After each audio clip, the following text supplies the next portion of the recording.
Alright, gentlemen and lady tigers, welcome back. So I don't know if you noticed in the last video, but the belt was squealing. So I think the belt was actually just too loose. Now that I look at it, I thought maybe because I had that power steering leak originally, and I know some dripped on the alternator, and I thought maybe some got on the pulley and it was causing it to slip. But now that I look at the belt, I think it's actually a little bit too big. So I have it off of the pulley right now, and if I just pull it tight, it almost goes all the way to the outside of the pulley without any tension on it. So it's pretty close to, I would say, its max length. But the slack was pulled completely out, but I think I'm going to go like a ½ inch shorter. So this is probably the third belt that I tried on this thing. So I tried a belt and then the tensioner was wrong, so I tried a completely different size, and then I ended up just like wrapping the pulleys with tape and then measuring that and getting a belt with that length. Well, what happened when I was doing that, I wrapped it kind of tight, so when I pulled the tape off, it kind of sprung back a little bit, so I added some length just to be sure, and looks like it was a little bit too big. The other belt that I have is an 88.3 inch. This one's a 90 inch, so I think I'm going to go down to like a 89.5. We'll try that.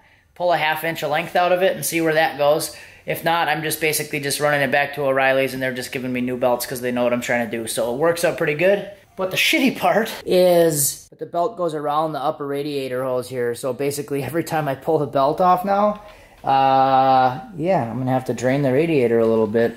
And good thing I'm using water. All right, guys, so I got the hood back on. Still got to make a couple adjustments to it, but looks okay. It's a little bit lower than the headlight here, so I'm gonna have to adjust that side. This headlight isn't even all the way tight or in the right spot yet, so I'll have to make some tweaks to it.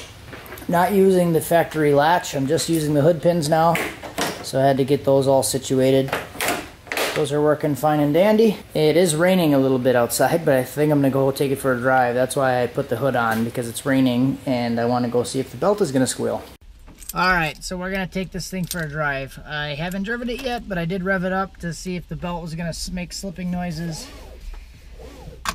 And wife's recording me right now as I back out, so we can maybe do a cool clip. And I have an orange light on.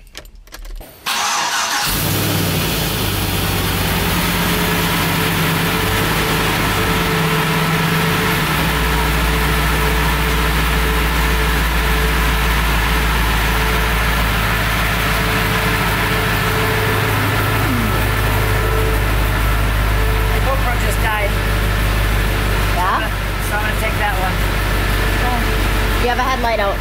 I know, it's not hooked up. Okay, I know. I have fun. I will. I'll have loads of fun.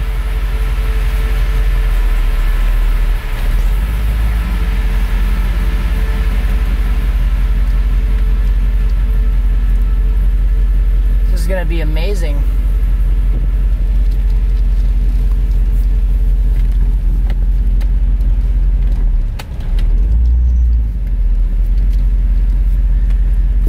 Windows up, roll the windows up. All right, so let's try this.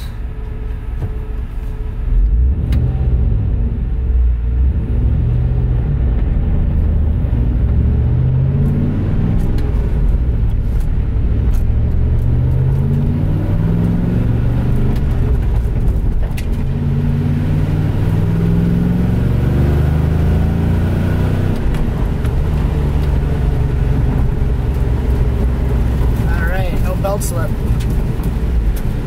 It does still do it once in a while, so I'm trying to figure out the situation that it's doing it. Plus I'm driving around in the rain with no bumper, so maybe there's some stuff splashing up, but say once in a while it'll still do it. That's not very often. Alright, so how'd you boys like that for my crappy one-handed stick shift driving video? I feel like the belt is tight enough now. So I don't think I'm going to do anything different with the belt, but what I'm starting to think is it's a belt wrap issue. Because if you look at there, it really, where the belt comes around on the bottom side to the top side, it's probably only about a 30% wrap. So it's tighter, so it got better, and and some of the time it doesn't slip at all or make any noise. So it only did it like when I first started out when I left, and then it didn't do it at all until pretty much where I made the video. It would do it just for like a little tiny bit in first gear just starting out, once in a while on a downshift, but not very often. So I think it's probably more so belt wrap than tightness of the belt. I could probably try to go a little bit tighter, but before I did that, I want to find a better way to brace these pulleys, because as I go tighter with the belt, it's starting to pull everything in. So try to find a way to brace these a little bit better, or go with a larger pulley. So same thing we saw with the truck. When I was revving it high, the voltage was dropping, so I might go with a larger pulley anyways. So I think that may be my next option, is to try a larger pulley. That way we get more surface area, more belt wrap, and that might be enough to cure it. If I can do it with that, I'm probably going to do the pulley anyways. So if that'll fix it, why change the belt? Some things really suck, but some things just seem to fall in place. So put the hood on, and I was worried about the hood prop, because when I made that previous clip, I was using a piece of wood, and I don't really want to do that. So this normally opens the opposite direction, because there's like a little hole there, and there's actually a factory hole right in this little bracket. So I just took the grommet out of the little front clip face thing, put the grommet over here, and there's already a hole in the hood. So that's one more headache, one more thing I don't have to deal with. So, and it just kind of fell together. Sometimes you take the little wins. Alright guys, so let's talk about life for a little bit. Let's talk about reality. So we got some things going on, so I just wanted to kind of explain. So if you see a change in pace or a change in content on the channel, that is only temporary, and we're just trying to get some shit done. So we had a couple issues inside the house, and we had a shower drain cracked and destroyed 2 of the walls in the basement. We had an ice maker line for the refrigerator crack and destroyed the ceiling in part of the basement, and we had some foundation issues. We had a really deep freeze a couple of years ago, and it pushed the foundation in. So a couple of our walls are pushed in like 2 inches. So we're having all of that work done and repaired in a couple weeks. So I do want to still be doing some videos. So this may be where you guys can help me on this, is leave me some suggestions, ideas of like quick video ideas that you guys would want to see,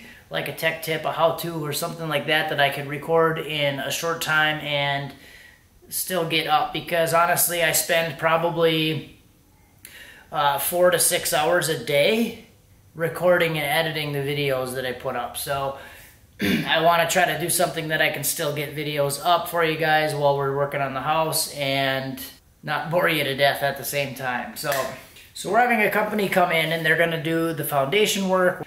We're also going to be using this as an opportunity to grow a little bit. So we're going to be adding an egress window to the house in the basement, building another bedroom in the basement, adding a bathroom, doing all kinds of stuff. So they're going to be coming in, getting us all fixed up, and then I'm going to start working on the house, working on the basement, and still want to be doing car stuff. I mean, we're still going to build the truck, we're still going to build the car, we're still going to do all that, but we're also going to be building a basement on top of all the things we normally do.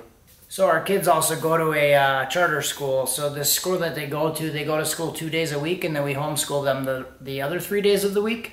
So that takes up some time too. So between the work, school, the 2 cars, YouTube, house, it's going to get a little busy over the next few weeks. We got to get everything out of the basement, out of the house, and I want to get everything kind of out of the garage. I want to maybe be able to use some of this space out here, clean it up, and do some things. So just letting you guys know, it's going to be busy the next few weeks. So if you see a change in pace or not as many updates on the cars and more like how-to videos or something, that's the reason why. And hopefully you guys can understand that and maybe use it to your benefit and give me some ideas of stuff you want to see, or Q&A type of stuff, like how-to videos, Q&As, if you have questions about me or car, truck, whatever. Leave it in the comments. Let's talk about it. We'll have some fun and we'll grow together.